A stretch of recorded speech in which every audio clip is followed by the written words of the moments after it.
This is a story as uniquely American as the ideals and freedoms we all cherish. A story of a life dedicated to dreaming big. A story about giving back to the people in his beloved city. But most of all, this is a story about putting his country first. And it's a story best told in pictures. Young and confident, Donald Trump wasn't afraid to think big and build even bigger. And he left his mark on the New York skyline that greeted visitors from around the world. But he wasn't just an American entrepreneur. He became a folk hero. Celebrities and sports stars wanted to be seen with him. Politicians sought his approval. And New Yorkers just loved him. And he loved them back. And he gave back. Just one example, saving the Wollman skating rink. The Wollman skating rink in Central Park is open again. The city spent nearly 6 years and $12 million trying to fix it.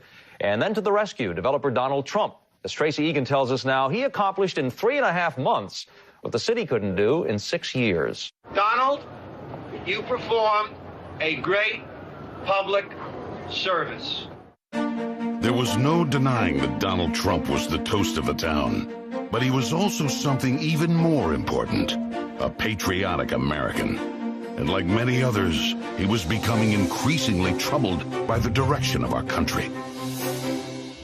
Because I really am tired of seeing what's happening with this country, how we're really making other people live like kings, and we're not. You've said, though, that if you did run for president, you believe you'd win.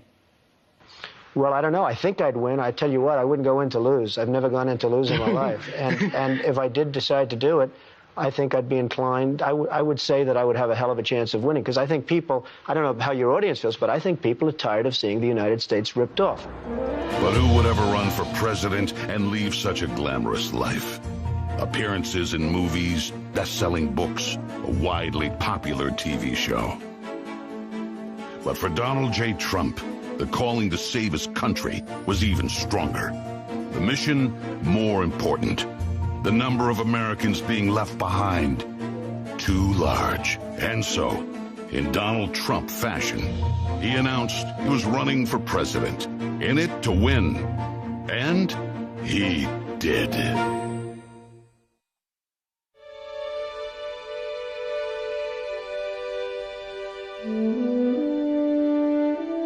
From his first day in office, the Washington politicians learned something about President Trump. He's not afraid to fight for what he believes in. They call that having the courage of your convictions. First up, the Trump tax cuts, largest in America's history, and it led to higher take-home pay for working families. Unfortunately, today, taxes are up and incomes down. The politicians just never learn. Next for President Trump, secure our border. Check. Miles and miles of wall built. ISIS and other terrorists deterred.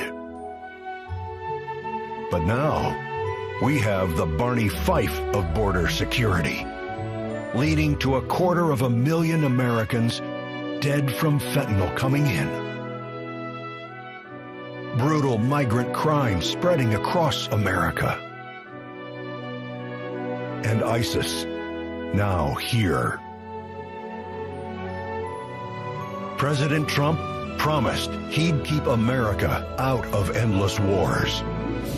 Welcome words to the families of our young men and women who serve. And another promise kept.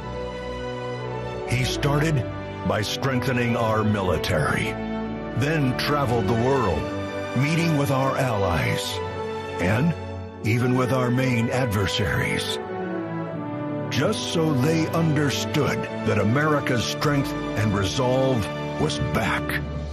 Because that's what a strong commander-in-chief does. And it led to a stable world at peace and our troops safe. Today, different story. Our enemies smelled weakness, then set the world on fire.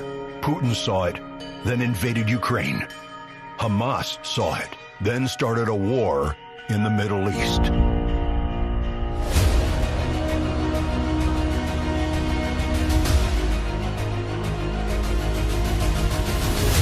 There's one more thing we've learned about President Trump. He believes so strongly in America, so optimistic for our possibilities, and so committed to fighting to once again make our country great,